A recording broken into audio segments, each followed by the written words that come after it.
Alice's World of Orlell presents The Orlell Chronicles, Book 2, The Jewel of Power, by Alice G. Bjornstedt. Read for you by the author. Part 1. The Wandering Wood. Prologue. Lord Sapphicon, Emperor of Gaeryle, the feared sorcerer, stared out across the rugged wasteland of his kingdom and cursed softly. His two aides behind him exchanged a worried glance. Their master was an intimidating person under regular circumstances. When he was angry, he was even more so. In the last decade, disaster after disaster seemed to have rained upon his plans. First, that failed batch of immortal servantiri, Sapphicon's artificial warriors, created by him to serve him. While terrifying creatures, they were still mortal. Sapphicon had unsuccessfully tried to solve that problem a few years ago, which had resulted in destroying the entire group. That was a disaster from the start.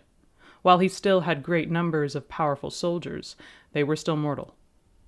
And then there was his deputy Cato's failed conquest of Cuncia on the mainland, with the Hayes army. That had been almost 7 years ago, 7 long years waiting while hearing the laughter of his adversaries. It was infuriating. Cato had been a fool, an ambitious fool, but still a fool. But the worst had happened years before, in the height of his power, when his greatest creation had been taken from him. When a band of insurgents, once known by some as the Guardians of Gaeryle, had ruined everything, led by the one called Norrin. Now Sapphicon looked out over the courtyard, the craggy tips of the mountains barely visible through the fog that had enveloped the valley for weeks. The dreary weather did nothing to improve his mood. There was only one thing he wanted now, one thing nagging away in his mind, as it had for years. The one hope of regaining control of this pathetic island, permanently.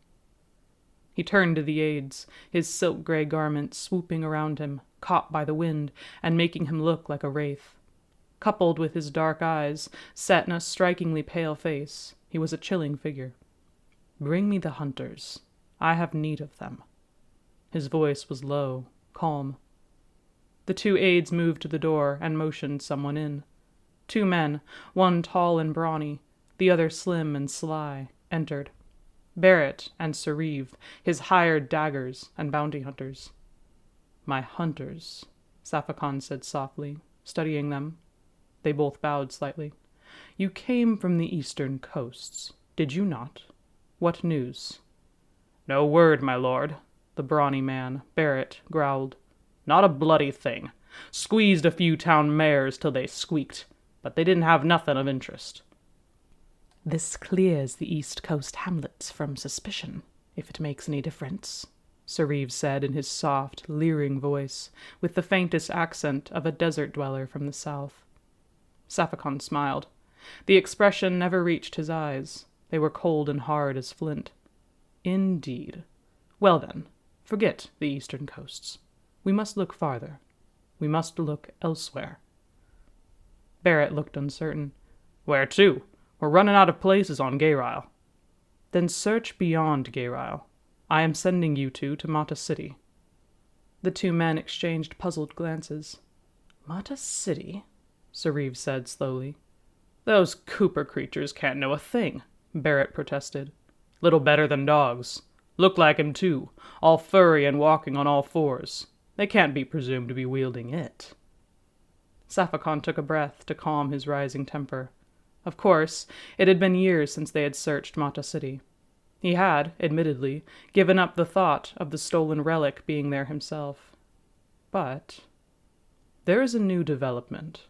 After all, among those 4-legged creatures, there is no shortage of wealth, especially in Mata City. The hunters looked interested. Sapphicon continued, "Find them. Squeeze them, as you put it. I will know by what way they gained such wealth." Sereve studied his master carefully, slowly understanding what he meant. "You think the wealthy Coopers, you think they've used the jewel to create their riches?" "Perhaps," Sapphicon mused. They would have no knowledge of its true powers, if they had it. We will find out." The two hunters started for the door. Then Barrett turned, remembering something. "My lord, what about our other target? The one called Norrin?" Saphacon took a breath, savoring the name like a bitter taste. Norrin. Almost as reviled a name as the Guardians of Geyra were. Both of them out of history, both standing in the way. Both needed to be erased, stamped out, for good. Find him. Bring him here. He turned to them, the faint light hiding the glint of his teeth as he smiled, this time at the thought of sweet revenge. I'd like to slit his sorry throat myself. 1. 2 Dreams. The young Cooper bounded along the canal edge, his paws skidding on the wet rock, running, chasing, laughing. "I'm coming," the voice called behind him. His mother's voice, light, teasing, cheerful. She was catching up. The Cooper ducked behind a boulder, shaking with laughter and cold, his thick brown fur not quite enough to keep out the coastal breeze. He felt paws grip him from behind, rolling him onto his back, and his mother was there, her blue eyes shining, her russet-red fur sparkling with water droplets. "I've got you, Jairus," she said, laughing as she held him. "I've got you." Then darkness swallowed them both. It was the 4th time Jairus had had that dream. Normally, in books or stories, if someone had the same dream multiple times, it bore some great importance. He wasn't sure how true that was, though it made little difference. If anything, it only offered a brief sweetness, an echo of an old memory that became bitter with the waking, along with the harsh realization of the truth. Jairus sat on the edge of one of the smaller canals near the home he shared with his father. It was a chill morning, but he was warm enough, his brown pelt of fur protecting him from the wind. The Coopers of Mata City, it was said, had been born from the sea itself, growing thick fur, webbed paws, and thick tails to allow them to swim at faster speeds and greater distances than any two-leg would be able to. Jairus stood, stretching and arching his back like a cat, making the fur along his spine stand on end. His fur was dark brown, like his father's, but there was another color mixed in, a fiery auburn, a hue that echoed his mother's roots. Thoughts of his mother swarmed his head again.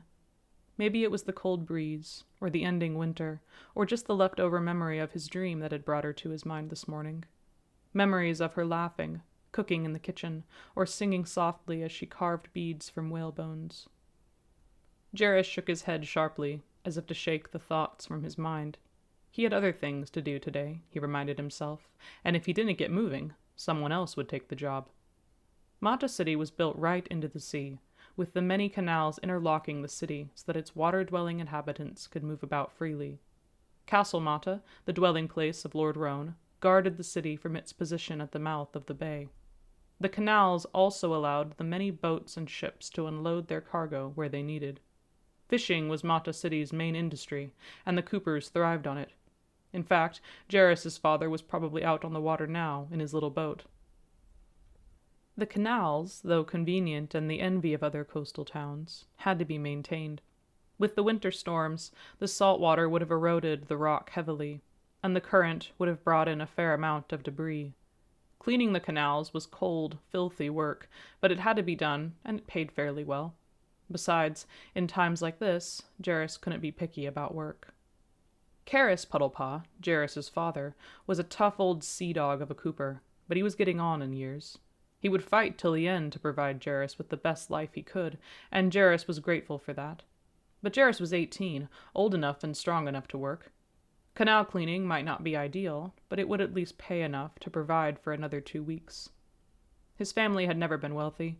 They, along with their neighbors, lived along the edge of the wealthy side of town, in a small strip known as the Gutter. This area of neighborhoods was sheltered into a low rock draw that ran down the length of Mata City. On the gentle sloping hills above the Gutter, the houses were large, extravagant even, far more extravagant than the simple stone hut Jairus had lived in his whole life. He wasn't exactly complaining. His family had always had enough, and they had always been happy. At least, they had when his mother had been here. His mother. 5 years, 11 months, 22 days. Had it only been that long? It felt like a lifetime ago. His mother, Ada, a strong, kind, and very beautiful Cooper, had simply disappeared one night. There had been no warning. One minute she was there, singing her young son to sleep, pressed against her husband's fur in their small nest. Then in the morning, she was gone. The neighbors had suggested that she might have run off. They'd even implied it could have been with another Cooper, but Jarris couldn't believe that. Ada loved her husband Karis, and she loved her son, Jarris, who had been only 12 when it had happened. Somehow, Jarris knew she wouldn't leave for such a reason. He shook his head. No. No matter how long it had been, no matter the doubt of their neighbors, he somehow felt that she was still alive, out in the wide world of Orlell, and one day she'd come back. She had to. They needed her. Jarris surfaced, shaking the water out of his ears. A small line of Coopers, most of whom he knew, had formed to pick up their cleaning tools for the day. He slipped into line behind a younger Cooper with a twisted front leg. "Morning, Hal. How's your mam?" The other Cooper grinned crookedly. "Oh, hiya, Jarris. She's feeling a lot better. Thinks it was something she ate. She baked some bread earlier this morning and told me to bring it over to your house later today." "Oh, thanks," Jarris said with a smile, edging forward in line. "And she told me to tell you that you'd better tell your pop to take the bread. She says she thinks he's too stubborn for his own good." Hal shrugged with an apologetic grin. "I think so too," Jarris said wearily, shaking his head. For once, he actually agreed with Hal's busybody mother. His father, Karis, had made it quite clear to him on several occasions that he would never accept handouts, even the poor relief that Lord Roan, ruler of Mata City, had organized.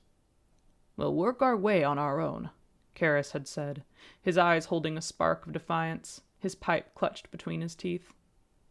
Hal took his tool satchel and sat to sling it over his body.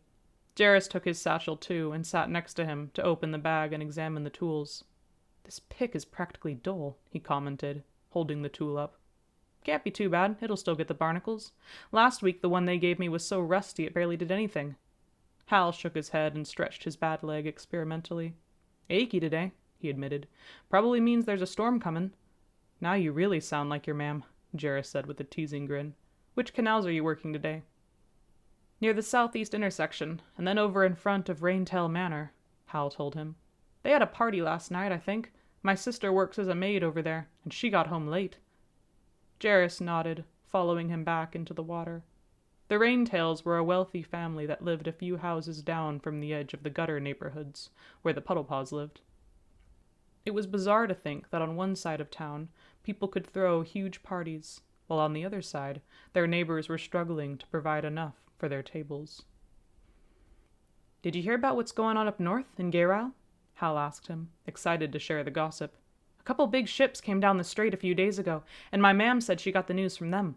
You remember all the excitement from that warlord a few years back? Oh, what's his name? The one that tried to sack the Lisneys?" "Cato," Jarris filled in for him. That had been almost 7 years ago. He didn't remember much about it. His own mother had heard the news in the market of a brief uprising in Kersia, the capital of Kunsia. "Yep, him. Well, now some people think Cato was working for some fancy fellow in Gayral, some lord or the like." Hal chuckled. "That won't go well for him. If he gets exposed as being behind it all, it'll be quite a scandal." Jarris murmured in agreement. "You said the fishermen from Bridgeport brought that news in?" Bridgeport was Gayral's main fishing port, and most of Mata City's news of the north came from there. "Yeah, a few of them. And some brownies came too. Ever seen a brownie? They're furry like us, but they walk on 2 legs like a human, maybe 4 feet tall, real wild looking." "I haven't," Jarris said, smiling. "Mam says the brownie tribes are at war with each other again, though I'm not sure how true that is," Hal mused. They had reached the canal to be cleaned. It wasn't a main waterway, only 12 feet or so across, reserved for small skiffs or sailboats. Jarris dove beneath the surface to survey the mess. Mostly barnacles, attached to the very bottom. He knew those were harder for Hal to remove with his bad leg.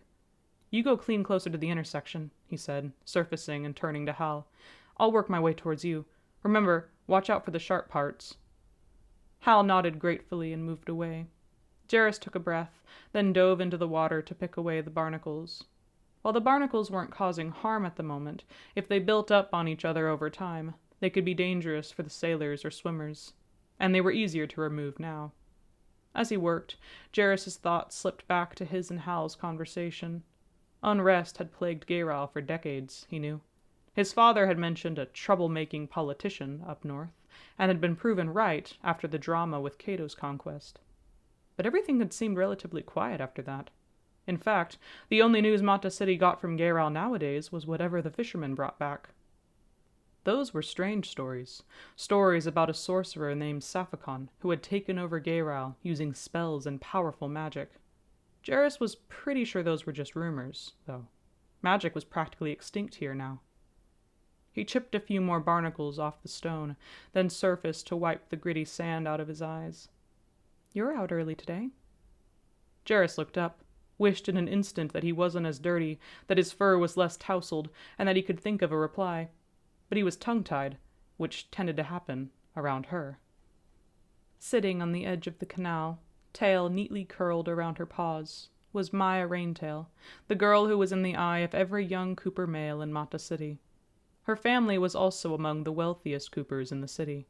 Maya's father was a rich merchant, the owner of several large trading ships that sailed all throughout Orlell. Like Jarrus, her mother was gone too, only her mother had died years ago. Maya was, in a word, beautiful. Her fur was a gorgeous honey blonde, her face round with a pointed nose, high cheekbones, and highlighted by stunning sky-blue eyes. "Morning," Jarrus said, because it was the only thing he could think to say. Maya studied the tools Jarrus held, then looked at him. "How are the canals today? Did we get much debris from that storm last week?" Yeah, we did. I think I've already got most of that, though," Jarrus said slowly. "Well, your pick seems kind of dull. If you want, my father could get you another. He always says how much he appreciates the canal cleaners." "Well, that would be great," Jarrus said with a smile. That was the best thing about Maya. Not only was she pretty, she was smart and kind, too, and she didn't seem to notice the effect she had on people. Maya smiled and shrugged slightly, as if it was nothing. Her smile faded suddenly as a voice called from behind. "Maya? Where are you?" They both looked up as a dark-furred Cooper approached. Hager Grounddrop was walking towards them. Well, swaggering towards them. Jarrus had never seen him walk without looking like a strutting rooster. Hager had dark fur, groomed so that it glistened slightly, and dark eyes. He was handsome, admittedly, except those dark eyes blended so well with his fur that it gave him a permanently bored look. He stopped beside Maya, a little too close to her, and let a slow smirk cross his face. "Thought you'd gone for a swim with the canal cleaners. Wouldn't want to have to take another bath, would you?" "Hello, Hager," Maya said, edging away slightly. "Where have you been? You weren't at dinner last night." "Had some other business to do," Hager sighed. "You know, had a few drinks with some couriers, that kind of thing. Don't worry." He nudged her lightly with another smirk. "None of them are as pretty as you." Maya sighed. "You told my father you were going to be there to help us prepare. We needed your help." "I'm sure you managed. That's what servants are for, right?" Hager said coolly, winking at a group of Cooper girls that walked by and making them all giggle. "Anyway, I'm having supper with your father and you tonight. I won't miss it, I promise." "All right," Maya said quietly. Hager nudged her again. "Come on, you don't even have a smile for me? You need to come next Friday. I'm having another dinner party, the last of the season." "Maybe," Maya replied. "Now, I need to go. I'll see you tonight." "Excellent," Hager said, turning away. He seemed to notice Jarrus for the first time, and nodded shortly as he left. "Puddlepah?" "Mr. Grounddrop," Jarrus said with crisp formality. The Grounddrops were one of those families that lived up to the stereotype of rich, handsome, and stuck-up. Old Mr. Grounddrop had died a few years back, leaving Hager with a fortune that rivaled the Raintails. Hager himself had been courting Maya for months, which didn't improve Jarrus's opinion of him. "Have a good day," Maya murmured to him as she started down the lane again. "Are you okay?" Jarrus asked her, noticing the change in her mood. Maya turned, bit her lip, then sighed. "It's Hager. I overheard him and my father talking a few nights ago. He's offered my father 100 shekels for my hand in marriage." Jarrus looked at her in disbelief. He knew Mr. Raintail was getting older, a little eccentric, a little feather-brained maybe, but he wouldn't have guessed this. "Oh," he said slowly, not sure how to respond. Well, what are you going to do? Maya looked at him for a moment, and Jarrus suddenly realized he'd said something dumb. I'm not going to do anything, Jarrus. In our class, that's how things work. I just wish he'd chosen someone else, that's all. The underlying meaning hit Jarrus in the chest. It wasn't like he'd ever guessed that he would be the one to end up with Maya Raintail, but he'd certainly daydreamed about it quite a bit. Now, all those daydreams dissolved in a flash. It wasn't a matter of love. It was a matter of wealth, of status, of who you knew, and in that case, Jarrus was definitely out of his league. Maya's father, and Maya herself, would never think of him as anything more than a canal cleaner. Oh, he said again. Well, maybe it'll turn out all right. With Hagar? Yeah, right, he thought inwardly. And maybe next summer we'll have snow. Congratulations, he added lamely. Thanks, Maya said with a slight smile, and then patted away. Jarrus watched her go, trying in vain to dismiss the feelings he still felt. They were like a beast in his chest, stirring with hope and happiness every time Maya looked at him, now slowly being crushed by the sickening sensation of loss. She'll be with Hagar. He sighed, then dove back under water to finish cleaning the canal. The dull pick scraped uselessly against the barnacles, as though reminding him of the futility of his own hopes. 2. Strangers from the North. It was the sound that woke him, the sound of uneasy voices in the middle of the night. Jarrus stirred in the fog of half-sleep, trying to get his bearings. He had arrived home just after his father. They had eaten a simple meal of fish and bread with plum jam, and then lay down in their respective nests and talked late into the night. Karis had news from town.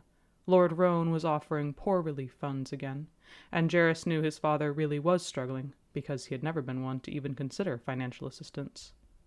He blinked. There was lantern light coming from the other room. His father's nest was empty, and he could hear the faint sound of voices. It had to be just after midnight. In the same way that his mind had foolishly concocted ideas about where his mother had gone, Jarrus realized that any time something unusual happened, he immediately jumped to the hope that it had something to do with his mother. Maybe she was back. Maybe someone had found her. He crept out of bed, the chilly air waking him fully with a rude slap. With it came reason, cold, cunning reason that smothered the brief hope. Of course it wasn't his mother. If it was something about his mother, his father would have wakened him too, obviously, and they would all be sitting in the parlor together, drinking tea while his mother explained where she had been for the last 5 years, 11 months, and 23 days. There were 2 voices, the familiar low purr of his father, his voice left slightly grating after years of captaining his fishing vessel, the other unfamiliar and rather loud. He reached the front door, which was open and letting in drafts of cold air and ocean scents. Karis was seated beside the canal, smoking his pipe, his tail flicking the ground around him in agitation. The other speaker, a large gray cooper Jarrus recognized as the sheriff, sounded uncertain. I believe you, Karis. Honestly, I do. It's a bleak night, and there's a storm coming in from the west. But aside from that, I don't know. Something's up, Karis said, his voice low and level, gruff after years of shouting orders over the howling winds. Maybe have your men circle the block again. Check up near Raintail Manor. The sheriff shrugged slightly, still not convinced. I'll do that for you, old friend, but I'm not sure there's any danger for those of us not at sea. It was windy, and the slight tang in the air told Jarrus that rain was coming. With this cold, it might hail too. He looked at his father, not sure what was going on. Pop? Karis looked at his son, grinding his pipe between his teeth. He looked confused and slightly frustrated, which was unusual. Karis always seemed to know what to do, and seeing his father like this sent an uneasy chill through Jarrus's core. Something's wrong. Not just with the wind, though anyone on the sea at this moment will be in quite a fix. No, something's wrong here, in town. Can't you smell that? Jarrus scented the billowing wind. He smelled the wet stones and fish and the smoke from his father's pipe, and his brow furrowed. There was another scent in the wind, one that he didn't recognize. I smell it too, Karis, the sheriff said, seeming torn between placating his old friend and still maintaining authority of the situation. Especially because there seemed to be no situation yet, Jarrus reminded himself. Still, something felt amiss. He had sensed it too, back in bed. There was a long, drawn-out silence. "I'll have my troops patrol the block one more time, just to check," the sheriff told them finally. "I'm going to the harbor," Karras said, rising. "Whatever it is, they're not getting my ship." He shuffled away before either of them could stop him. "I'll keep an eye on him," Jarrus told the sheriff, who looked grateful. He slipped briefly inside the house to grab his knife, which hung in its sheath, fastened to a belt of leather. Jarrus had made both the sheath and the belt himself, from leather he managed to barter off of an old merchant last year. Leather was rare here. It came from cows and other such animals, and the rocky, coastal climate of Mata City didn't offer much for farming. "Wait up, Pop," he called after his father, who was already halfway down the canal side. Swimming would be faster, but Karras still had his pipe and seemed happy to walk. Jarrus had almost caught up to him when a breeze brought a new wave of scents to his nose, and he paused. There was that strange smell they had noticed earlier, a foreign scent that he didn't have a name for. More scents were mixed in, human sweat, tar from a ship's deck. The scents came from across the canal, towards the sweeping hills and rocky outcrops that guarded Raintail Manor, so he started up the incline, weaving his way through the small gravel sidewalks that marked separated properties. He thought of Maya, which briefly distracted his exploration. Would Maya be asleep, or would she be awake too, lying in restless solitude, thinking of, "If you take one more step, I'll skewer you, Cooper." Jarrus froze. The voices came from beyond the house, unfamiliar voices. The strange scent was stronger here, acrid, making his eyes water. His heart pounded, and it took him a few moments to realize the man who had spoken wasn't talking to him. There was no way he had seen Jarrus, hiding in the rocks. Very cautiously, he peeked around the boulder outcrop. A group of men stood in the flower beds in front of the Raintail's towering house. 4 of them wore some kind of armor, which bore an emblem Jarrus had never seen before. A blue star, framed in black. 2 others were standing over something on the ground. One of them was pointing toward the canal on the other side of the house, away from Jarrus. "If you kill him, he's of no value to you." Jarrus started at the voice. It was fearful, without the usual sly, sneering tone, but the same nonetheless. Hagar Grounddrop. "We're not going to kill him," the man snapped back, sounding exasperated. His voice was loud and grating. "We just need him to come along, unless we drag him by his ears." He cracked the whip a few inches over the form on the ground, which moved slightly. Jarrus felt his stomach drop as he realized the ragged heap on the ground was the battered form of Mr. Raintail. The old cooper gave a soft groan of pain and got to his feet stiffly. I'll come. Just don't hurt the others." "We let your ratty servants go, if that's what you mean," Loud Voice snorted. His companion, shorter and slimmer than he was, very snake-like, looked up at the house and smiled. "Actually, I think he means her." "Stop!" Maya's shaking, fearful voice broke the chill silence. She stood in the door of the house, her eyes darting from the men to Hagar to her father. Hagar looked at her sharply, then back at the men. Fear crossed his face now, too. "She knows nothing. Let us go, and we won't tell anyone." "Let him go," Maya stammered. "Please, let him go." 2 of the soldiers started forward, and Maya shrank back. Hagar took a step forward, standing between Maya and the soldiers. His eyes were still on the 2 men, who seemed to be in charge. His voice trembled slightly with fear. "This wasn't what you promised. You said I would turn him over, and you wouldn't hurt him. You said your master could pay me much." "So we did," said the other man, his voice sly and cold, sliding over the rocks like a snake. "And you've delivered, Grounddrop. Saphacon will greatly reward you." "But you didn't say why," Hagar continued, his eyes darting around the group. "You keep taking people, Coopers, and you won't say why." The way Maya was looking at him, the horror and betrayal and hatred in her eyes, but Hagar didn't look at her. There was a hiss of steel on leather. The snake-like man had drawn a lean knife and was fingering it thoughtfully. "Curious little Grounddrop. Why do you wish to know?" Hagar gulped, his voice fearful. "Because I have heard of your master. What he wishes this Cooper cannot give you. None of us can. Perhaps if he went to the capital, to Kersia, Maybe the Lisneys could help you. They know more about this magic you speak of than we do. We're Coopers. We don't know—" The big man struck him across the face with the whip, and Hagar crumpled with a cry. Maya flinched back, her whole body trembling. "Gently, Barrett," the snake-like man said coolly.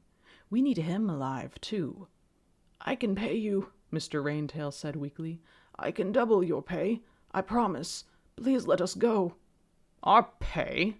the whip man called Barrett repeated with a sneer. He turned to his companion.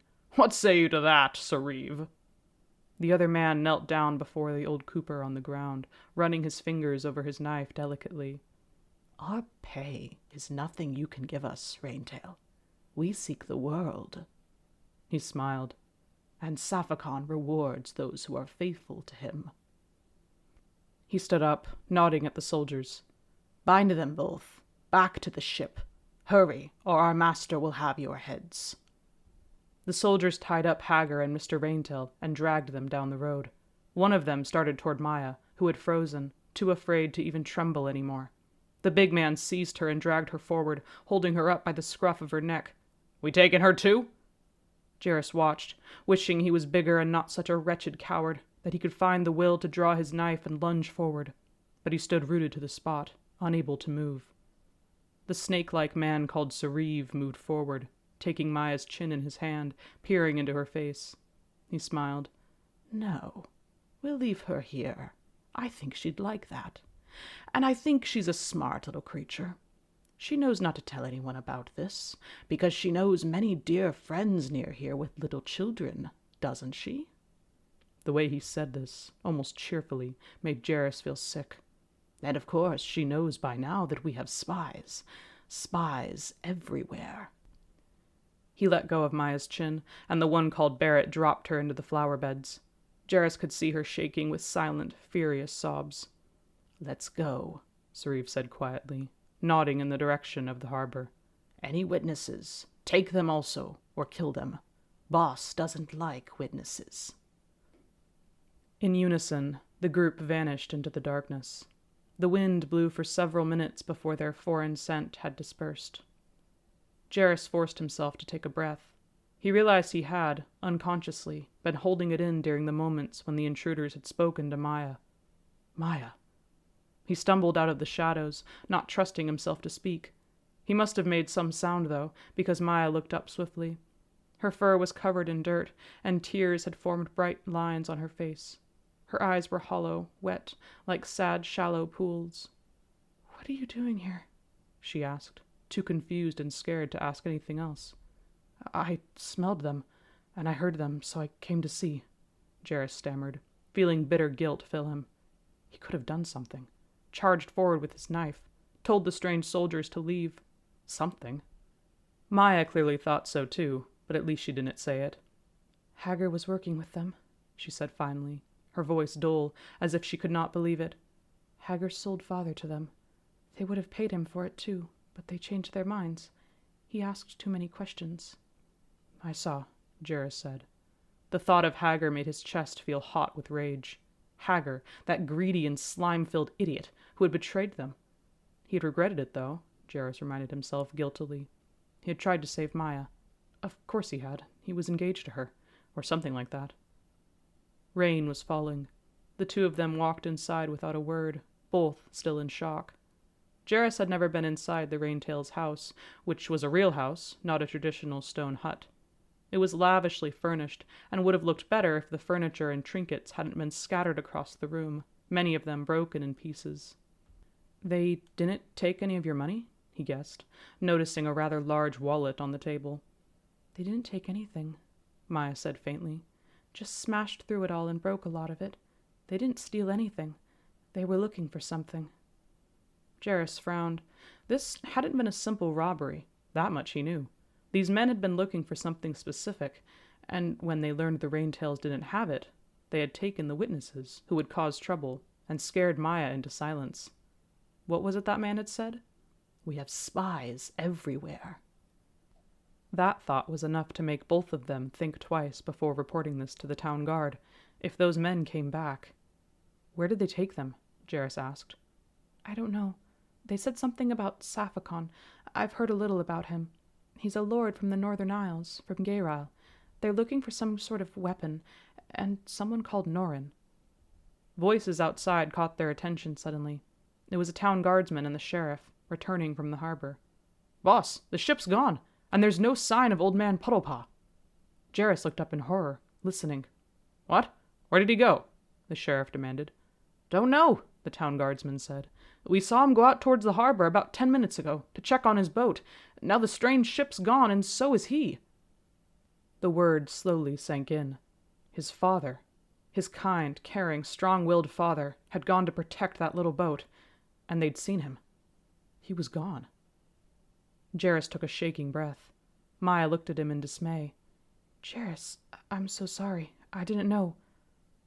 The men were gone, along with Mr. Raintail, Hagger Grounddrop, and Karis Puddlepaw. They had taken them to Saphacon, who was somewhere in Gairile, and whatever he had planned couldn't be good. Whatever they were looking for was important enough to Saphacon that he'd kidnap Coopers to get it. They were looking for something, and they were desperate enough to hurt people to find it. Jarrus waited a moment, then made a decision. "I'm going after those men," he announced.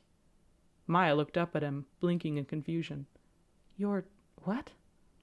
"Our fathers are captured. Those men are only going to come back and do the same thing to more people until they find whatever they're looking for. And we can't tell anyone, or they'll come back and start killing," Jarrus said. "I gathered that already," Maya said slowly. A little life was coming back to her eyes. "Well, I'm going after them," Jarrus declared. "You can come if you want," he told her. Maya still didn't look sure. "How are we going after them?" "Well, we can swim to Gairile. We're Coopers, right?" Jarrus said, knowing that was a terrible idea. Coopers are made for water, but the idea of swimming the entire way to Gairile was laughable. "Or we could take your father's ship," Maya suggested slowly, a faint smile crossing her face. Jarrus looked at her gratefully. "Oh, right.